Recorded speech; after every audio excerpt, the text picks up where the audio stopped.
Welcome to the Cinema Gold Podcast. I'm your host, Larry Leese. Today we're diving into the latest streaming and TV news. First, we'd like to thank our sponsor, Poddex. Poddex are unique interview questions and episode starting prompts in the palm of your hand. So whether you are a new podcaster or existing broadcaster looking to grow your audience or get more engagement, you're going to want to check out poddex.com. Use promo code CinemaGold for 10% off your order. The link will be in the description. And now, on to our first main topic. Friends Reunion special will begin filming very soon.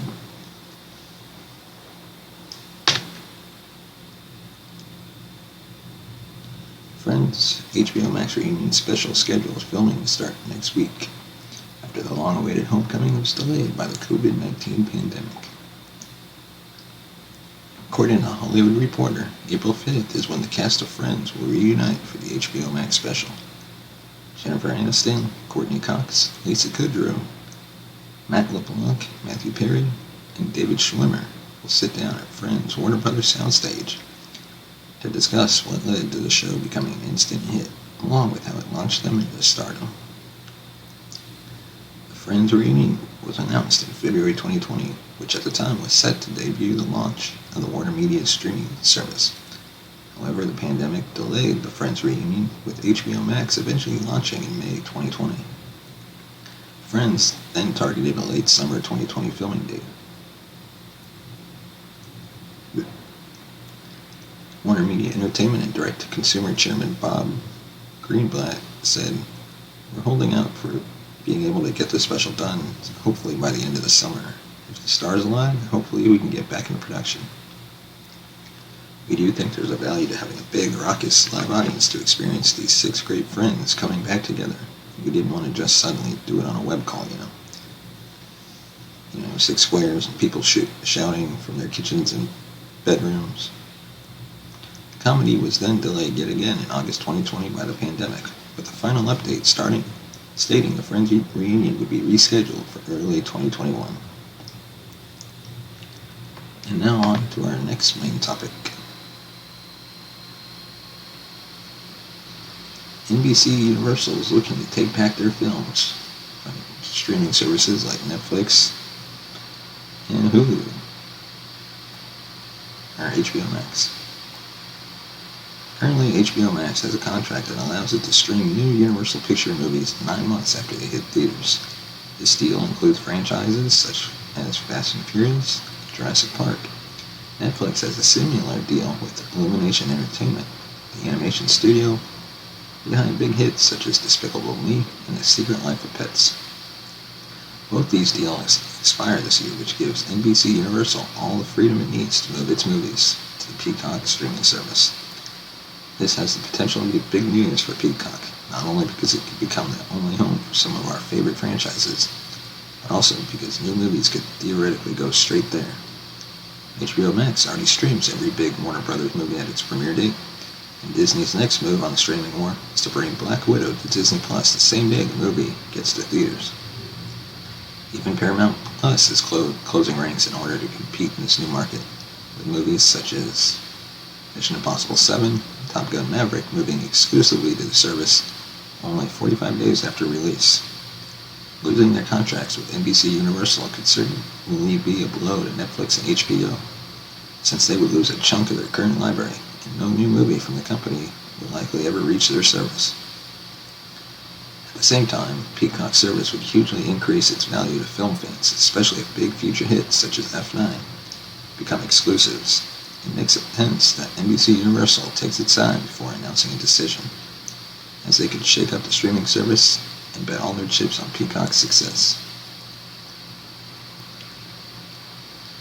Or they could pressure competitors to sign more profitable deals. Whatever NBC Universal's decision ends up being, streaming is here to stay, even after we get rid of the pandemic. Their decision will not only reflect on how many subscriptions we need to keep up with all the major releases coming out, but also the price of these subscriptions. While it's unclear when NBC Universal will make a decision, it will certainly be a big deal when they make a choice either way. And now, third and final topic. The new Loki trailer has arrived. The God of Mischief must fix reality. While Marvel Studios' hefty slate of movies and TV shows has been delayed by more than a year, they are not behind in reminding MCU fans that they are now marching on ahead in full steam. After the recent announcement that the standalone Black Widow will now be releasing Disney Plus Premier Access, they have released a brand new trailer for Loki, which is set to debut on the streaming platform once The Falcon and the Winter Soldier ends. As the first Loki trailer established, Tom Hiddleston is all set to reprise his role as Thor's brother, the God of Mischief Loki. While he was killed by the Mad Titan Thanos in the original timeline, Captain America and Iron Man's first attempt to go back in time to secure the Mind Stone within the Tesseract in Avengers Endgame was a big fiasco that ended with Loki escaping with it, creating an alternate timeline.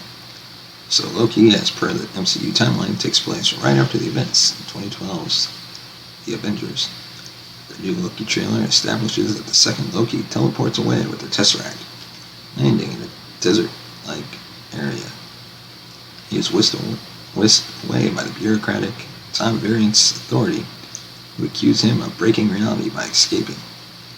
Now they want the God of Mischief to work with them in fixing it, but neither is Loki willing to work with them, nor is the TVA much trusting of the Asgardian god, who has a reputation of backstabbing those who trust him.